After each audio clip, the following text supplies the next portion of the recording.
Total कितने बच्चे हैं अमान साहब? ये मान साहब कहता मैं भी नहीं कदी गिने। मान साहब कहता मेरे बच्चे इदा ही हैं जिवें स्कूल में छुट्टी नहीं होंगी। कहता मेरे बच्चे इदा जिदा लाहौर की ट्रैफिक है, कोई इधरों आ रहा कोई इधरों आ रहा। वैसे तो आपको तो शायर जब बैठे हो आपस में, अल्लाह माफी, इतनी इतनी खूबसूरत बातें करते हैं। और ये जो आपका होता है कि भाई फैमिली एंटरटेनमेंट जो है वो फराहम की जाए, ये भी शुरू से आपका मिजाज का हिस्सा था या वक्त के साथ साथ आपने सोचा कि नहीं भाई मुझे साफ सुथरा काम? नहीं शाह जी, मेरी इंस्पिरेशन थी अमानुल्लाह साहब। हाँ, मैं उनको सुनता था, उनके ड्रामे देखते थे कि ये एक बंदा है जिसको इतना मुशाहिदा है इनका कि दुनिया में क्या हो रहा है, करियाने वाला कैसे बात करता है, जो एक बिलियन मैन आदमी वो कैसे बात करता है, गरीब के घर में क्या होता है, तो जो वेल एजुकेटेड लोग उनका गुफ्तगू क्या होती है, वो वहाँ से मैंने थोड़ा सा पिक करना शुरू किया।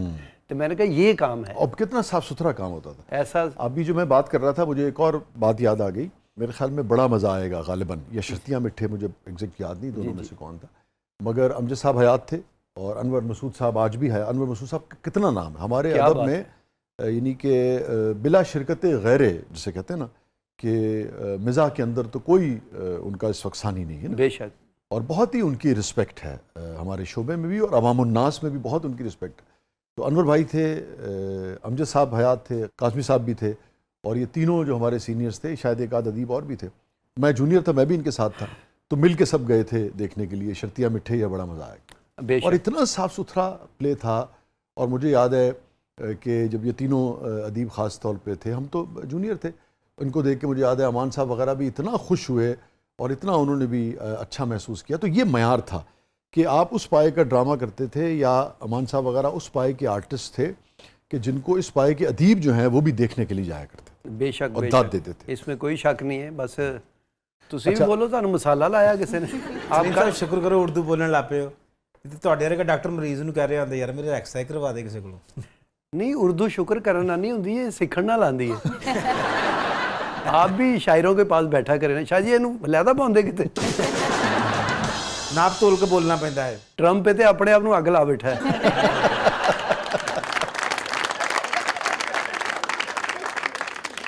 अच्छा सलीम, ये बताइए कि भी आपने जिक्र किया अमानुल्लाह साहब की ऑब्जर्वेशन का, और कैसे उनकी नज़र थी जो इंसानी रिश्ते होते हैं ना, एक आदमी है वो, अच्छा अगर वो बहनोई है तो उसका क्या रवैया है, दामाद है तो क्या रवैया है, ससुर हैगा तो की रवैया हैगा, ठीक है ना, भरा हैगा 6-7 भैनों का की रवैया हैगा, दोस्त ने बिल देन जा रहे हैं, यू नो खाना खान जा रहे हैं तो की रवैया हैगा।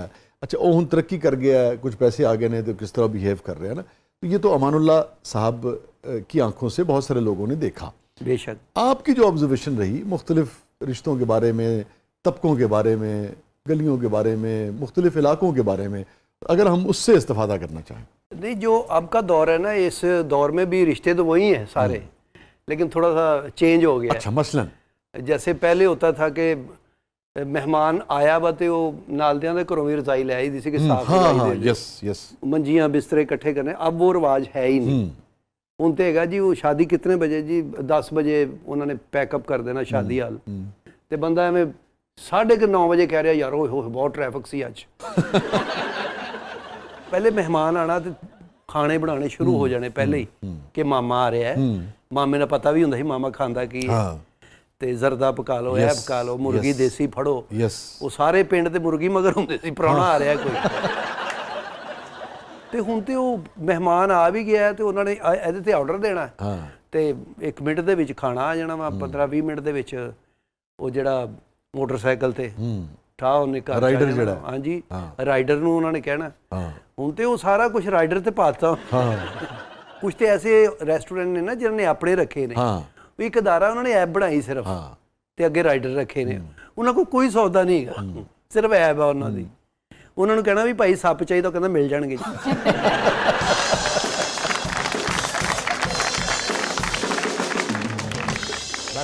तो खाना टाइम से पहुंचा देता ना राइडर। बट आप कह रहे हैं और फिर पूछ भी रहे हैं, बटों का खाना तो टाइम पे ही आता है, टाइम पे नहीं आएगा तो फिर कहाँ जाएगा?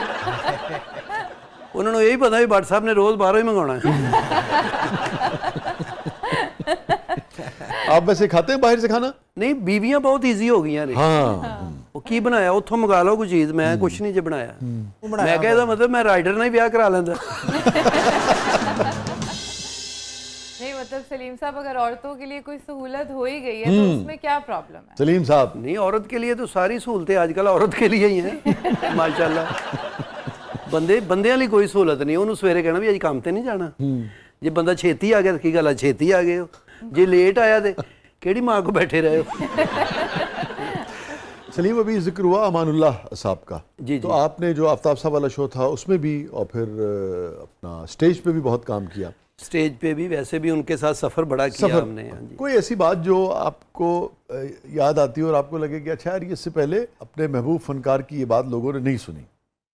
नहीं, अमानुल्लाह साहब जब हॉस्पिटल में दाखिल थे तो हम उनका तमारदारी के लिए गए थे। तो वहाँ आखिरी दिनों में? जी जी जी। तो उत्थे नर्सां दे नाल जुगतां कर रहे सन।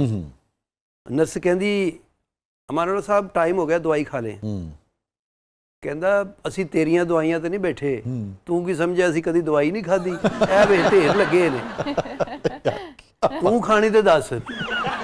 यानी तो वहाँ पे आतिफ असलम साहब आ गए। हाँ। वो अमान साहब को मिलने आए? हाँ हाँ। अच्छा।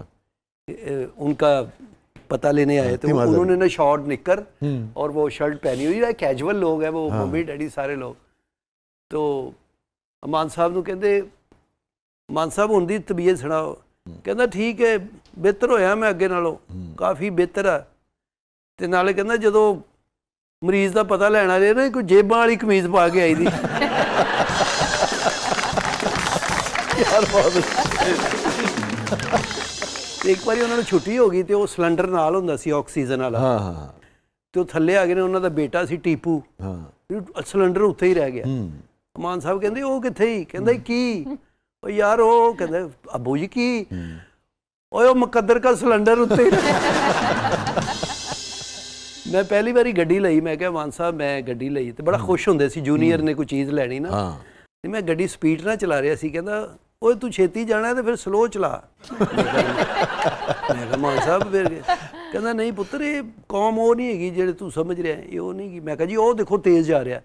ਕਹਿੰਦਾ ਉਹ ਤੇ ਘਰ ਦੱਸ ਕੇ ਆਇਆ ਕਿ ਅੰਮੀ ਮੈਂ ਤੈਨੂੰ गंगा राम हस्पताल मिलांगा।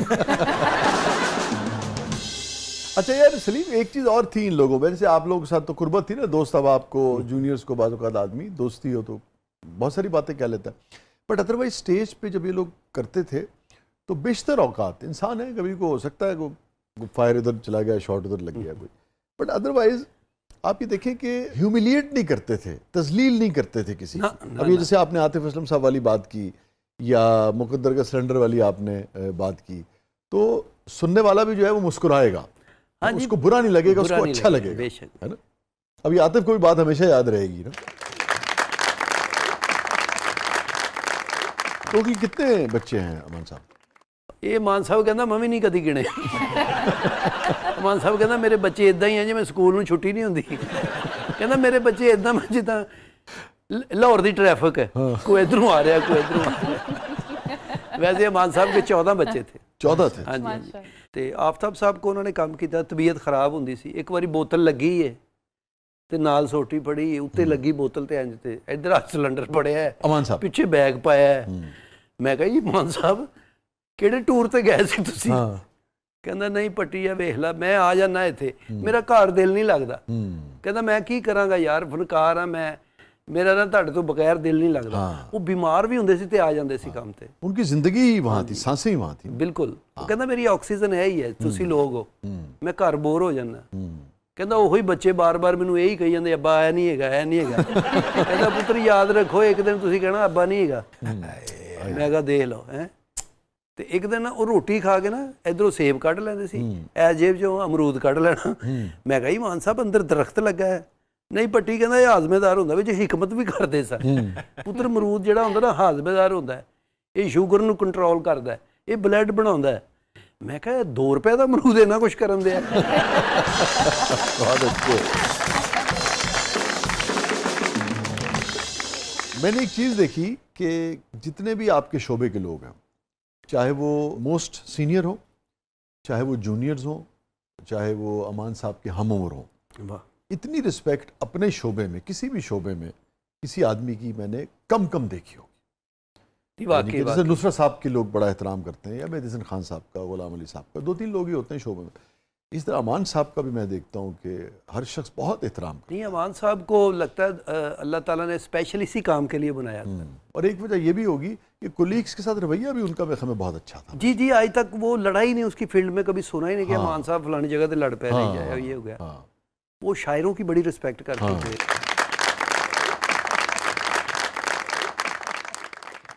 तारिक जावेद साहब का भी बड़ा जिक्र रहता है, आपके जो कोलीग्स होते हैं। जी जी जी, आपके जब कोलीग से बात करें ना, तारिक साहब की क्या बात आपको याद आती? सुना अपने मूड के आदमी थे वो। तारिक जावेद साहब जो कैप्टन थे ना, वो बड़े सख्त थे। अच्छा। मतलब काम को, मतलब वो आजकल वो पेंसिल से भी मूछ लगा देते हैं ना, वो नहीं लगाने देते थे। अच्छा। उसने कहा ये क्या, वो पेंसिल ना केड़ी मूछ होती, चलो तो मूछ लो। सलीम साहब, तारिक साहब की कोई बात, जैसे अमानुल्लाह साहब कितनी बातें आपने शेयर की हैं, उनकी कोई ऐसी बात जो आपको याद होगी? तारिक जावेद साहब के साथ मैंने काम किया है, तो एक ड्रामा उन्होंने मुझे करवाया, माखा नथ, कि जेलों रिहा हो के आया, बेड़ियां पाइयां ने, वड्डी मोछे, तो मेरी सेहत भी इन्नी सी, तो मैं वो करैक्टर बड़ा अच्छा किया। मैनू उन्होंने 100 रुपया नज़र की, जैसे होता नहीं कि खुशी से। खुशी से कहता है 100 रुपया तेरा ही, बड़ा अच्छा काम किया है, तो हुण पुत्र शोखा ना हो जाए। वो बड़े इन्हां दे मतलब शुगल होंदे सी, ये चीज़ वो खिंच जाते सी बहुत ज़्यादा। किसी ने यही कह देना, तारक की हाल है, वो मैंने तारक ही कहता ही सीधा। एक बंदा आया कहता जी वो अपना ताहिर नौशाद साहब कितने? जी जी, ताहिर साहब। हाँ, ताहिर नौशाद। उन्हें कहा वो अंदर एंट्री कर रहे हैं, उन्होंने तेरा बुला दोगे? उन्होंने कहता, उन्होंने पता ही नहीं भी ये की है। कहता हाँ जी बुला देंगे। चलते ड्रामे च उन्होंने बांह फड़ के उत्ते ले गए, ताहिर ए तुहाडे बहनों ही आए थे, इन्होंने मिलो जरा। वो बंदा ताहिर कहता मेरे हथ पैर कंबड़ के है कि, कहता नहीं नहीं मिलो तुसी, उन्होंने जल्दी उन्होंने जाना है किते।